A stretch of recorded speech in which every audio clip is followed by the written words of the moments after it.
পাকিস্তানের বিপক্ষে ২-০ গোলে পিছিয়ে থেকেও জয় নিয়ে সাফ অনূর্ধ্ব-১৭ চ্যাম্পিয়নশিপের ফাইনালে বাংলাদেশ।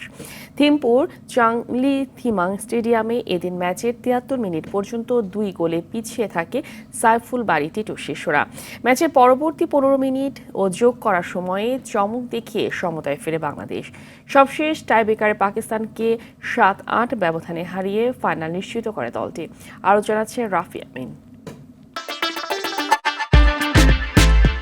তীরে এসে এবার তরিরবা নয়, বরং পাকিস্তানের মুখ থেকে ফাইনাল ছিনিয়ে আনলো লাল সবুজের দল। ২ গোলে পিছিয়ে থেকে শেষ মুহূর্তে সমতায় ফেরা, গোলরক্ষক পরিবর্তন আর সবশেষ টাইব্রেকারে শ্বাসরুদ্ধকর জয়ে ফাইনালে বাংলাদেশ।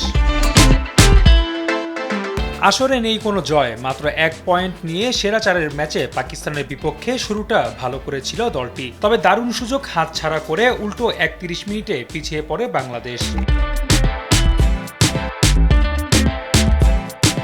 বিরতির পর ম্যাচে ফেরার লক্ষ্যে যখন টিটুর শিষ্যরা, তখন ৬১ মিনিটে হ্যান্ডবল করে পাকিস্তানকে পেনাল্টি উপহার দেয় বাংলাদেশ, পিছিয়ে পড়ে ২ গোলে।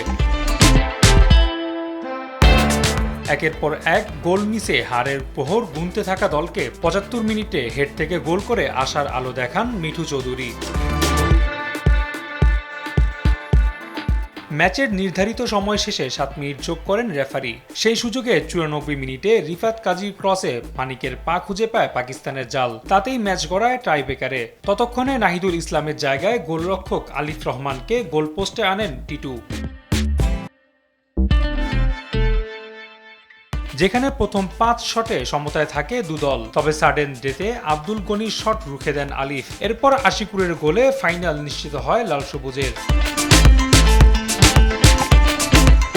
আগামী ৩০ সেপ্টেম্বর শিরোপা নির্ধারণী ম্যাচে ভারতের মুখোমুখি হবে বাংলাদেশ।